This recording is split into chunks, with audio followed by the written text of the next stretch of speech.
আমরা অনেক কথা বলছি, উপদেষ্টা, এই প্যানেল, সেই প্যানেল, কমিশন। শিক্ষা কমিশন নিয়ে কোনো আলোচনা হচ্ছে না। শিক্ষা কমিশনটা গঠন করা হচ্ছে না। সেই প্রাচীন কমিশন আবার ইম্পোজ করার চেষ্টা করা হচ্ছে। অথচ শিক্ষা হচ্ছে জাতির মেরুদণ্ড। আমার মেরুদণ্ডই ঠিক নাই, আমি ব্যাংকিং সিস্টেম কীভাবে চেঞ্জ করব? দৈন্যতা দেখেন, আমাদের স্বাধীনতার কত বছর হয়েছে? 50 পার হয়েছে না? আচ্ছা, আপনারা তো আমার চেয়ে অনেক ভালো জানেন, আমার চেয়ে আপনারা অনেক ভালো জানেন বাংলাদেশে প্রাইমারি স্কুলের সংখ্যা কত? কেউ কি বলতে পারবেন এক্স্যাক্ট ফিগারটা কত? কেউ বলতে পারবেন? আচ্ছা, আমরা একটা গেস করি, 10 লক্ষ হবে? হবে না মনে হয়। 1 লক্ষ হবে? 1 লক্ষ হবে? 68,000 হবে? হওয়ার তো কথা, 68,000 তো হওয়ার কথা। আচ্ছা, আমি এটা বাদ দিলাম, স্কুল আছে, চলে কাদের আন্ডারে? গভর্নমেন্টের আন্ডারে, তাই তো? গভর্নমেন্ট তো চেঞ্জ হয়েছে বিভিন্ন সময়, হয়েছে না? আচ্ছা, মূল দৈন্যতা ধরে নেন, এটাই শেষ অংশ আলোচনা। এই অ্যাপ্রক্সিমেটলি 50,000 প্রাইমারি স্কুলে নিঃসন্দেহে 5 লাখ স্টুডেন্ট পড়াশোনা করে কমপক্ষে, অথবা 10 লাখ, অথবা 15 লাখ, অথবা 20 লাখ। আপনি এই সমস্ত স্টুডেন্টদেরকে যারা ক্লাস 5 পাস করেছে সবাইকে একটা ময়দানে জড়ো করেন, তাদের সবাইকে শুধুমাত্র সূরাতুল ফাতিহা এর তেলাওয়াতটা শুদ্ধ হয় কিনা যাচাই করেন, দেখবেন 90% তেলাওয়াত ঠিক নাই। যে 10% তেলাওয়াত ঠিক আছে, তারা শিখেছে বাসায় বা কোনো হুজুরের কাছে বা কোনো বক্তব্যে, নট স্কুলে। এটা আপনার মুসলিম প্রধান দেশের শিক্ষা ব্যবস্থা। I am very sorry to say, এবং আমি ক্রিটিসাইজ করতে চাচ্ছি না, আমি জাস্ট নসিহতমূলকভাবেই বলছি কথাগুলো। কারণ আমরা এই জাতির একটা পার্ট তো অবশ্যই। এই জাতি তো আমাদেরও, এই সমাজ তো আমাদেরও, এই রাষ্ট্র তো আমাদেরও, নাকি আমরা ভেসে আসছি? আপনার ছোট্ট মেয়েটা বা ছেলেটা বা আপনার ভাই বোন যে ক্লাস 5 পাস করেছে প্রাইমারি স্কুলে বা কোনো বেসরকারি স্কুলে বা কোনো ইংলিশ মিডিয়াম স্কুলে, সে আল কোরআন তেলাওয়াত তো দূরে থাক, সূরা ফাতিহা বিশুদ্ধ করে পড়তে পারে না। আর আমরা নিজেদেরকে মুসলিম দাবি করছি, তার মানে আমরা কোরআনকে গুরুত্ব দিই না। সিম্পল। আপনার ওই ক্লাস 5 পাস করা ছেলেটা বাংলা পড়ে, কবিতা পড়ে, ইংরেজি পড়ে, অঙ্ক পড়ে, সবই পারে, কোরআন পড়ে না, তার মানে আপনি কোরআনকে গুরুত্ব দেন না। সিম্পল। কোরআন আপনার কাছে 4th সাবজেক্ট, আমার কাছে 4th সাবজেক্ট। মুসলিম প্রধান দেশের শিক্ষা সিস্টেম। আমরা অনেক কথা বলছি, উপদেষ্টা, এই প্যানেল, সেই প্যানেল, কমিশন। শিক্ষা কমিশন নিয়ে কোনো আলোচনা হচ্ছে না। শিক্ষা কমিশনটা গঠন করা হচ্ছে না। সেই প্রাচীন কমিশন আবার ইম্পোজ করার চেষ্টা করা হচ্ছে। অথচ শিক্ষা হচ্ছে জাতির মেরুদণ্ড। আমার মেরুদণ্ডই ঠিক নাই, আমি ব্যাংকিং সিস্টেম কীভাবে চেঞ্জ করব? খালি মদের বোতল চেঞ্জ করলে হবে, নাকি নতুন বোতলে পুরাতন মদ খাওয়াতে চাচ্ছেন? কোনটা? এটাই তো। মদের বোতল চেঞ্জ করলে হবে? আমরা কি নতুন কোনো বোতলে সেই পুরাতন মদ খেতে চাই?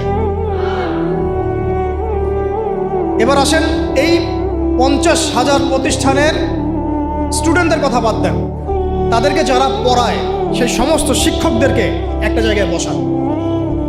এই সমস্ত শিক্ষকদের কোরআন তেলাওয়াত চেক করেন, এদের 90%, তাদের 90% কোরআন বিশুদ্ধ করে তেলাওয়াত করতে পারেন। তারা আপনার বাচ্চার শিক্ষার দায়িত্ব নিয়েছে।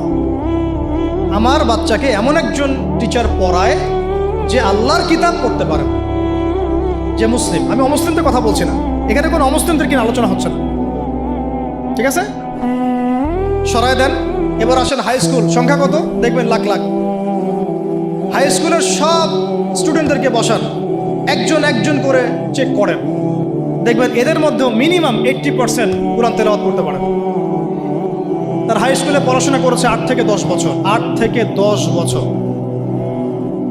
প্রায় লক্ষ লক্ষ টাকা খরচ করা হয়েছে, সময় দিয়েছে, তারা পরিশ্রম করেছে, পরীক্ষার পর পরীক্ষা, এক সেমিস্টার আরেক সেমিস্টার, এক টার্ম আরেক টার্ম, কোচিং, প্রাইভেট, অ্যাসাইনমেন্ট, এইটা সেইটা, কোরআন তেলাওয়াত করতে পারে না।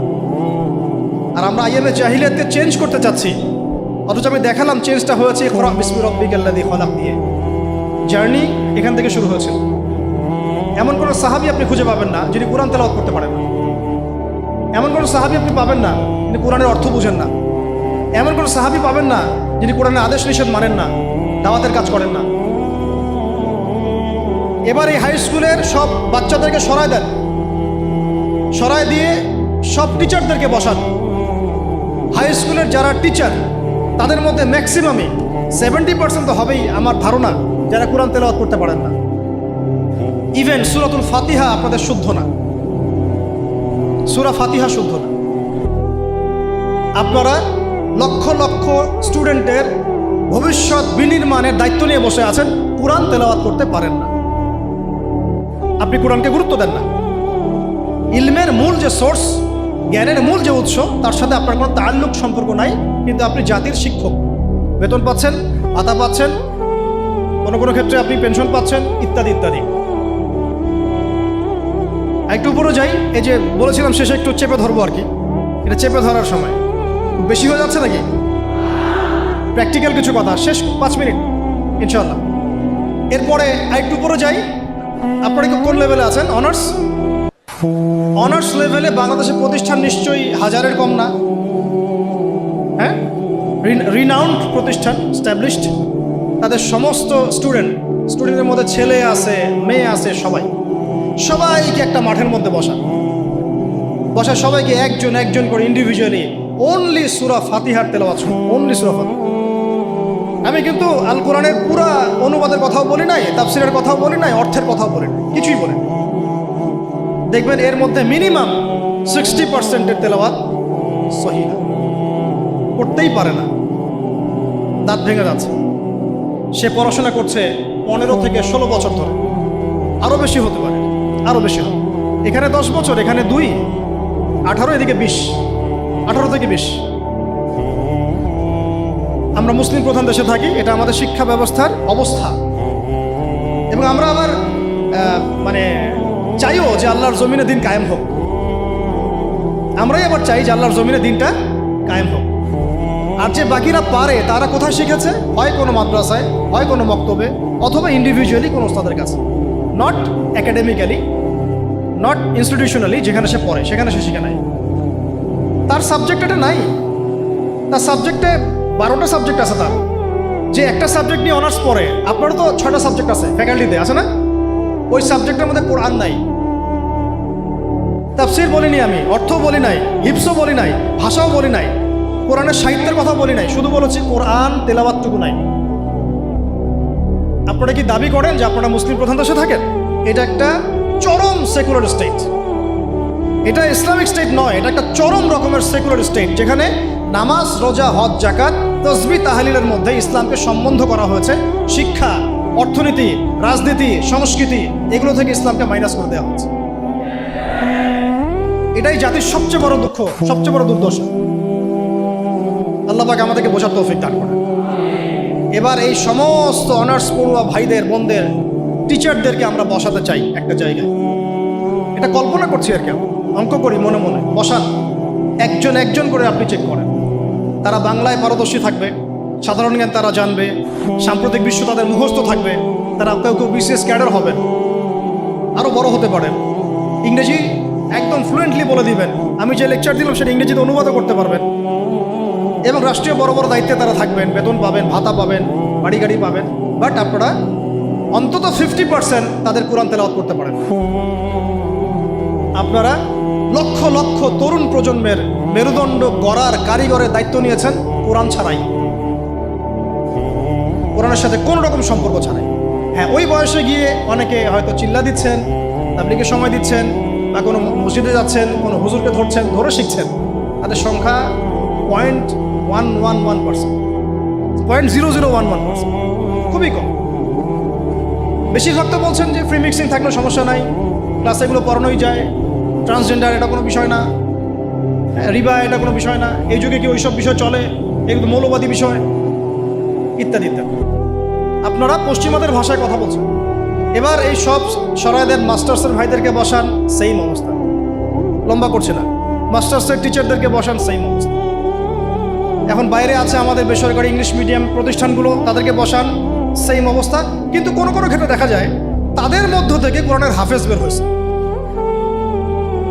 এমনও ইংলিশ মিডিয়াম স্কুল আছে, আমি নিজেও একসময় কাজ করেছি। আমাদের এই পড়াশোনার ব্যাকগ্রাউন্ড তো এগুলোই ছিল আর কি। ওখানেও দেখতাম অনেক হাফেজ আছে, হচ্ছে, প্রাতিষ্ঠানিকভাবে হচ্ছে অথবা বেসরকারিভাবে হচ্ছে বা ব্যক্তিগত উদ্যোগে হচ্ছে।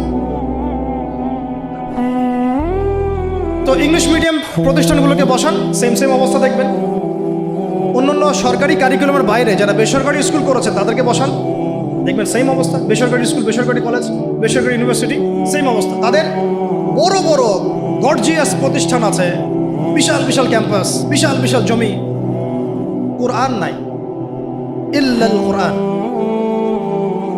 কুল্লু শাই মওজুদ, সবকিছু মওজুদ আছে ইল্লাল কোরআন, কোরআন ছাড়া। যেটা আছে এটা এতই কম, এটা আই ওয়াশ শো ডাউন করা ছাড়া কিছু না। এটা আই ওয়াশ করা যে আমি কিছুটা কোরআন পড়াই। আমাদের ওস্তাদ একটা কথা বলেন, আমাদের ওস্তাদের কথা বলছি, ওস্তাদ হচ্ছেন আমাদের বাইতুল মোকাররমের বর্তমান খতিব। তিনি একটা কথা বলেন যে মানুষ, এটা আমাকে বলেছেন পার্সোনালি, অন্যদেরকে বলেছেন কিনা আমি জানি না, মানুষ যে বিষয়টাকে গুরুত্ব দেয় তার জন্য মানুষ সময় ঠিকই বের করে নেয়। মানুষ যে বিষয়টাকে গুরুত্ব দেয় তার জন্য মানুষ সময় ঠিকই বের করে নেয়। ফোন চালাতে তো আমাকে বলা হচ্ছে না, আমি টাইম বের করে নিচ্ছি। কোনো ক্ষেত্রে গার্লফ্রেন্ডকে সময় দিতে আমাকে বলা হচ্ছে না, আমি টাইম বের করে নিচ্ছি। আমি ইউটিউবিং করতে টাইম বের করে নিচ্ছি। আমি ব্যবসার জন্য টাইম বের করছি, রাজনীতি করার জন্য টাইম বের করছি। কোরআন শেখার জন্য আমার টাইম হচ্ছে না। তার মানে আমি কোরআনকে, সিরাতকে, হাদিসকে, ইসলামের প্র্যাকটিক্যাল বিষয়গুলোকে আমি এতটা মূল্যায়ন করছি। As simple as that. তো উস্তাদের একটা কিতাব আমার হাতে আছে, জাস্ট একটা বলে দেই, কয়েক সেকেন্ড লাগবে।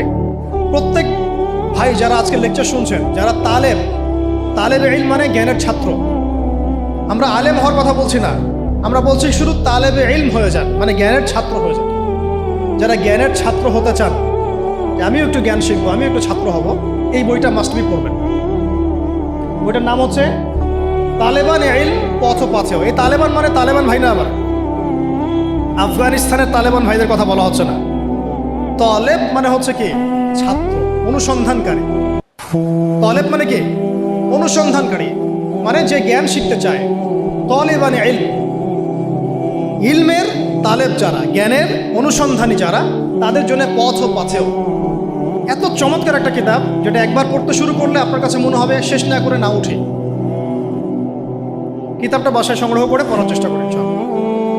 বাংলাদেশের সৌভাগ্য, বাংলাদেশে বাইতুল মোকাররম তার মতো মানের একজন খতিব পেয়েছে, আলহামদুলিল্লাহ। আমরা এটাই চাই যে এভাবেই ইসলামের একটা প্রসার করতে থাকবে। এতে করে আগামী 5 বছর 10 বছর পরে যে বাংলাদেশ আপনারা দেখবেন, সেটা দেখে অবশ্যই পশ্চিমারা আমাদের দিকে তেড়ে আসবে। আমরা চাচ্ছি আসুক ইনশাআল্লাহ। শেষ কথা, এবার এই পুরো শিক্ষা সিস্টেমটা যারা পরিচালনা করেন তাদের সবাইকে একটা জায়গায় বসাই, অঙ্ক করি মনে মনে আর কি। সবাইকে একটা কনফারেন্স হলে বসায় দেন, যারা যারা এই শিক্ষা সিস্টেমটাকে ডিল করে, যারা নীতি নির্ধারক, পলিসি মেকার এই শিক্ষা সিস্টেমের, যেটা বিগত প্রায় 40-50 বছর থেকে চলছে মুসলিম কান্ট্রিতে আর কি, যার ভুক্তভোগী আমরা সবাইকে আপনি একটা জায়গায় বসান। আমি গ্যারেন্টি দিচ্ছি তাদের 80% সূরা ফাতিহা পড়তে পারবে, আরও বেশি হইতে পারে। আমি কমায় বলছি, বাকি যারা পারে তারা ব্যক্তিগত উদ্যোগে শিখেছে। এবার আরেকটু করে যাই, এই শিক্ষা কমিশনটা যারা নিয়ন্ত্রণ করে, এই সমস্ত পার্লামেন্ট সদস্যদেরকে বসান। তারাই তো নিয়ন্ত্রণ করে, তাই তো? 360 জনকে বসান, স্পিকার সাহেব সহ। তাদের মধ্যে কেউ হয়তো সহিহ বুখারী পড়েছে বলে দাবি করে আর কি। তো যাই হোক, তাদেরকে বসান একটা জায়গায়। এটা আমি বিনয়ের সাথে বলছি, লজ্জার কিছু নাই এবং আঘাত করতে যাচ্ছি না। এটা তাদেরও তো পরকাল আছে না, আল্লাহর সাথে তো তাদেরও সাক্ষাৎ করতে হবে। যদি বলে আমাদেরকে কেউ দাওয়াত দেয় নাই, আমরা সেই জায়গা দিচ্ছি না। আমি দাওয়াত দিয়েছি আপনাকে, আমি আপনাকে দাওয়াত দিয়েছি, এটা আপনার দলিল, হুজ্জাত। এই 360 জনকে বসান, বসিয়ে আপনি তাদের সবার কোরআন তেলাওয়াতটা চেক করেন। আমি আপনাকে গ্যারান্টি দিচ্ছি তাদের 90% বিশুদ্ধ করে কোরআন তেলাওয়াত করতে পারে। তারা পুরো রাষ্ট্রের শিক্ষা সিস্টেমটাকে নিয়ন্ত্রণ করছেন, পলিসি মেকারদেরও পলিসি মেকার, আরও বেশি হবে। আর এই যদি হয় একটা মুসলিম কান্ট্রির অবস্থা, তাহলে আমাদের এই যে লক্ষ লক্ষ না কোটি কোটি ছেলে, কোটি কোটি মেয়ে হাজার হাজার স্কুল, লক্ষ লক্ষ কলেজ, এই আপনার প্রাইমারি স্কুল, হাই স্কুল, বেসরকারি স্কুল, ইউনিভার্সিটিস, এখানে তো মিনিমাম কোটি কোটি মানুষ পড়াশোনা করছে। এই কোটি কোটি মানুষের শিক্ষার দায়িত্ব যারা নিয়েছেন তারা কোরআনুল কারীমকে মূল্যায়ন করেন নাই। এই কোরআন বিবর্জিত, সুন্নত বিবর্জিত, সিরাত বিবর্জিত, ইসলামের নীতি নৈতিকতা বিবর্জিত একটা শিক্ষা ব্যবস্থা কিভাবে একটা জাতিকে ইসলামী রাষ্ট্রের দিকে নিয়ে যেতে পারে, এটা আপনাদের কাছে আমার প্রশ্ন। এই প্রশ্ন রেখে আমি আমার বক্তব্য শেষ করছি। ওয়া আখিরু দাওয়ানা আনিল হামদুলিল্লাহি রাব্বিল আলামিন। সুবহানাকা আল্লাহুম্মা ওয়া বিহামদিকা আশহাদু আল্লা ইলাহা ইল্লা আনতা আস্তাগফিরুকা ওয়া আতুবু ইলাইক। আসসালামু আলাইকুম ওয়া রাহমাতুল্লাহি ওয়া বারাকাতুহু। আমরা শেষে শুধু দোয়া করছি, আপনারা দোয়ায় শরীক হন। আমরা দোয়া করি আল্লাহ পাক যেন আমাদের সবাইকে কোরআনুল কারীমের মৌলিক শিক্ষা অর্জন করার তৌফিক দান করেন। আমাদের মাথার উপরে এমন সব মানুষদেরকে আল্লাহ পাক নিয়ে আসেন যারা কোরআনের শিক্ষাকে মূল্যায়ন করবেন ইনশাআল্লাহ, যারা হাদিসের শিক্ষাকে মূল্যায়ন করবেন, নবীর সিরাতকে মূল্যায়ন করবেন। উপরের লেভেল থেকে এমন শিক্ষা ব্যবস্থা যেন চালু করা হয় যাতে করে প্রাইমারি স্কুল থেকেই আমার সন্তান কোরআনের সাথে সম্পৃক্ত হয় ইনশাআল্লাহ। হাই স্কুলে যেতে যেতে সে যেন কোরআনের হাফেজ হয়ে যায়, অনার্সে যেতে যেতে সে যেন আরবি ভাষা শিখে ফেলে, কোরআনের অর্থ করতে পারে, মাস্টার্সে যেতে যেতে সে যেন হাদিসের কিতাব পড়তে পারে। এবং যখন সে রাষ্ট্রের বড় বড় দায়িত্ব নেবে তখন এই ব্যক্তিগুলো ইনশাআল্লাহ কোরআন এবং হাদিসের মানদণ্ডে দেশকে শাসন করবে ইনশাআল্লাহ। আমরা এমন একটা প্রজন্ম গড়ার স্বপ্ন দেখি। আল্লাহ পাক আমাদের সবাইকে এই স্বপ্ন বাস্তবায়ন করার তৌফিক দান করেন। আমি আজকের মতো এখানে শেষ করছি। ইনশাআল্লাহ আগামীতে আবার কখনো দেখা হলে আরও বিস্তারিত কথা বলবো ইনশাআল্লাহ। সুবহানাকা আল্লাহুম্মা ওয়া বিহামদিকা আশহাদু আল্লা ইলাহা ইল্লা আনতা আস্তাগফিরুকা ওয়া আতুবু ইলাইক। আসসালামু আলাইকুম ওয়া রাহমাতুল্লাহি ওয়া বারাকাতুহু।